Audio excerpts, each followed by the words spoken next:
بسم اللہ الرحمن الرحیم۔ السلام علیکم۔ دجال کے فتنے اور قیامت کی نشانیاں۔ حضور صلی اللہ علیہ وآلہ وسلم نے اپنے خطبے کا کم و بیش حصہ دجال کا واقعہ بیان کرنے، اس سے ڈرانے میں صرف کیا، جس میں یہ بھی فرمایا کہ دنیا کی ابتدا سے لے کر انتہا تک کوئی فتنہ اس سے بڑا نہیں۔ تمام انبیاء علیہ السلام اپنی اپنی امتوں کو اس سے آگاہ کرتے رہے ہیں۔ میں سب سے آخری نبی ہوں اور تم سب سے آخری امت ہو، وہ یقیناً تم ہی میں آئے گا۔ اگر میری موجودگی میں آ گیا تب تو میں اسے نمٹ لوں گا، اور اگر بعد میں آیا تو ہر شخص کو اپنا آپ اس سے بچانا پڑے گا۔ میں اللہ تعالیٰ کو ہر مسلمان کا خلیفہ بناتا ہوں۔ وہ شام و عراق کے درمیان نکلے گا، دائیں بائیں خوب گھومے گا۔ لوگوں، اے اللہ تعالیٰ کے بندوں، دیکھو تم ثابت قدم رہنا۔ سنو، میں تمہیں اس کی ایسی صفت بتاتا ہوں جو کسی نبی نے اپنی امت کو نہیں سنائی۔ وہ ابتدائے دعویٰ کرے گا کہ میں نبی ہوں، بس تم یاد رکھنا کہ میرے بعد کوئی نبی نہیں۔ پھر وہ اس سے بھی بڑھ جائے گا اور کہے گا کہ میں خدا ہوں، بس تم یاد رکھنا کہ خدا کو ان آنکھوں سے کوئی نہیں دیکھ سکتا۔ ہاں، مرنے کے بعد دیدار باری تعالیٰ ہو سکتا ہے۔ اور سنو، وہ کانا ہوگا اور تمہارا رب کانا نہیں۔ اس کی دونوں آنکھوں کے درمیان کافر لکھا ہوا ہوگا، جسے پڑھا لکھا اور ان پڑھ غرض ہر ایماندار پڑھ لے گا۔ اس کے ساتھ آگ ہوگی اور باغ ہوگا۔ اس کی آگ دراصل جنت ہے اور اس کا باغ دراصل جہنم ہے۔ سنو، تم میں سے جسے وہ آگ میں ڈالے وہ اللہ تعالیٰ سے فریاد رسی چاہے اور سورہ کہف کی ابتدائی آیات پڑھے۔ اس کی وہ آگ اس پر ٹھنڈک اور سلامتی بن جائے گی۔ اس کا ایک فتنہ یہ بھی ہوگا کہ وہ ایک اعرابی سے کہے گا کہ اگر میں تیرے مرے ہوئے ماں باپ کو زندہ کر دوں پھر تو تم مجھے رب مان لے گا۔ اتنے میں دو شیطان اس کی ماں اور باپ کی شکل میں ظاہر ہوں گے اور اسے کہیں گے، بیٹے یہی تیرا رب ہے، تو اسے مان لے۔ اس کا ایک فتنہ یہ بھی ہوگا کہ وہ ایک شخص پر مسلط کر دیا جائے گا، اسے آرے سے چروا کر دو ٹکڑے کروا دے گا، پھر لوگوں سے کہے گا کہ میرے اس بندے کو دیکھنا، اب میں اسے زندہ کر دوں گا، لیکن پھر بھی یہ یہی کہے گا اس کا رب میرے سوا اور ہے۔ چنانچہ یہ اسے اٹھائے بٹھائے گا اور یہ خبیث اس سے پوچھے گا کہ تیرا رب کون ہے؟ وہ جواب دے گا، میرے رب اللہ تعالیٰ ہے اور تو خدا کا دشمن دجال ہے۔ خدا کی قسم، اب تو مجھے پہلے سے بھی زیادہ یقین ہو گیا۔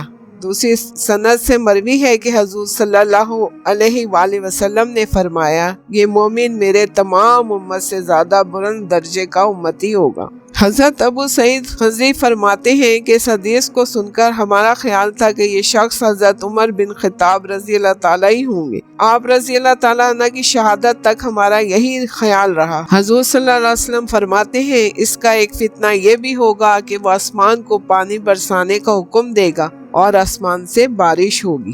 وہ زمین کو پیداوار اگانے کا حکم دے گا اور زمین سے پیداوار ہوگی۔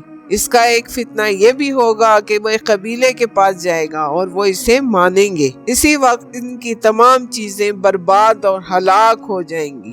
دوسرے قبیلے کے پاس جائے گا جو اسے خدا مان لے گا۔ اسی وقت اس کے حکم سے ان پر آسمان سے بارش برسے گی اور زمین پھل اور کھیتی اگائے گی۔ ان کے جانور پہلے سے زیادہ موٹے، تازے اور دودھ والے ہو جائیں گے۔ سوائے مکہ اور مدینہ کے تمام زمین کا دورہ کرے گا۔ جب مدینہ کا رخ کرے گا تو یہاں ہر راہ پر فرشتوں کو کھلی تلواریں لیے ہوئے پائے گا، تو سنجا کی انتہائی حد پر ظریف احمر کے پاس ٹھہر جائے گا۔ پھر مدینہ میں 3 بھوچال آئیں گے۔ جس قد منافق عورتیں ہوں گی وہ سب مدینے سے نکل کر اس کے لشکر میں مل جائیں گے، اور مدینہ ان گندے لوگوں کو اس طرح اپنے میں سے دور پھینک دے گا جس طرح بھٹی لوہے کے میل کچیل کو الگ کر دیتی ہے۔ اس دن کا نام یوم الخلاص ہوگا۔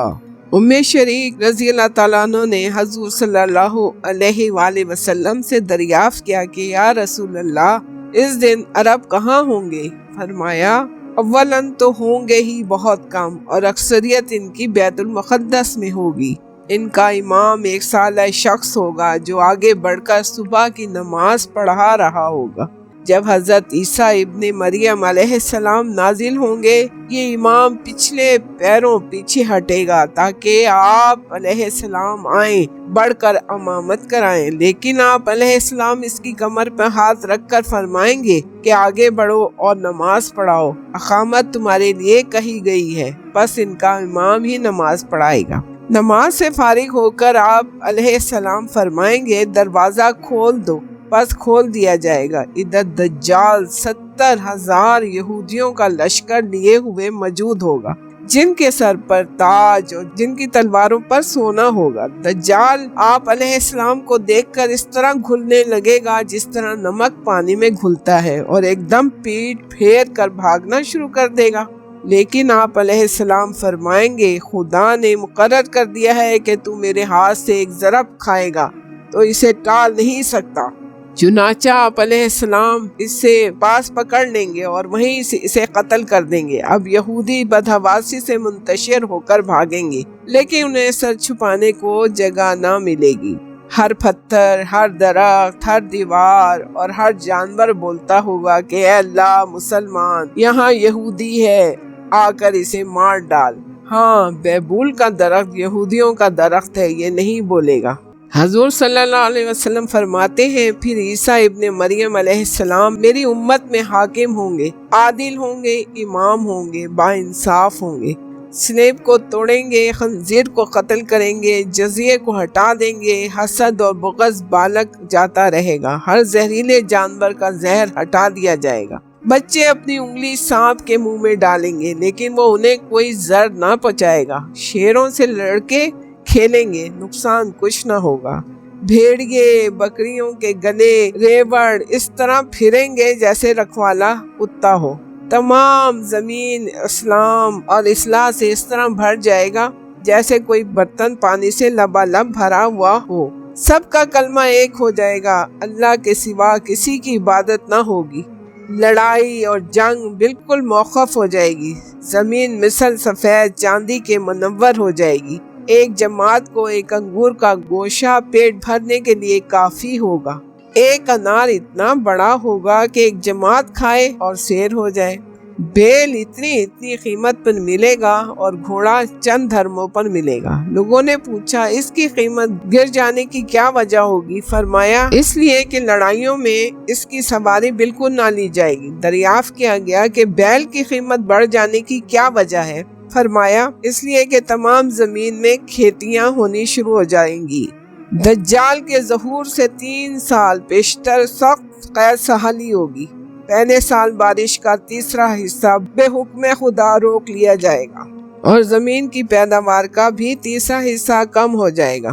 پھر دوسرے سال خدا آسمان کو حکم دے گا کہ بارش کی 2/3 روک لے، اور یہی حکم زمین کو ہوگا کہ اپنی پیداوار 2/3 کم کر دے۔ تیسرے سال آسمان سے بارش کا ایک قطرہ نہ برسے گا، نہ زمین سے کوئی روایدگی پیدا ہوگی، تمام جانور اس قحط سے ہلاک ہو جائیں گے مگر جسے خدا چاہے۔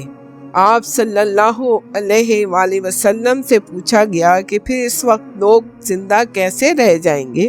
آپ صلی اللہ علیہ وآلہ وسلم نے فرمایا ان کی غذا کے قائم مقام اس وقت ان کا لا الہ الا اللہ کہنا، اللہ اکبر کہنا اور سبحان اللہ کہنا اور الحمدللہ کہنا ہوگا۔ امام ابن ماجہ فرماتے ہیں میرے استاد نے اپنے استاد سے سنا، وہ فرماتے تھے یہ حدیث اس قابل ہے کہ بچوں کے استاد اسے بچوں کو بھی سکھا دیں بلکہ لکھوائیں تاکہ انہیں بھی یاد رہے۔ جزاک اللہ۔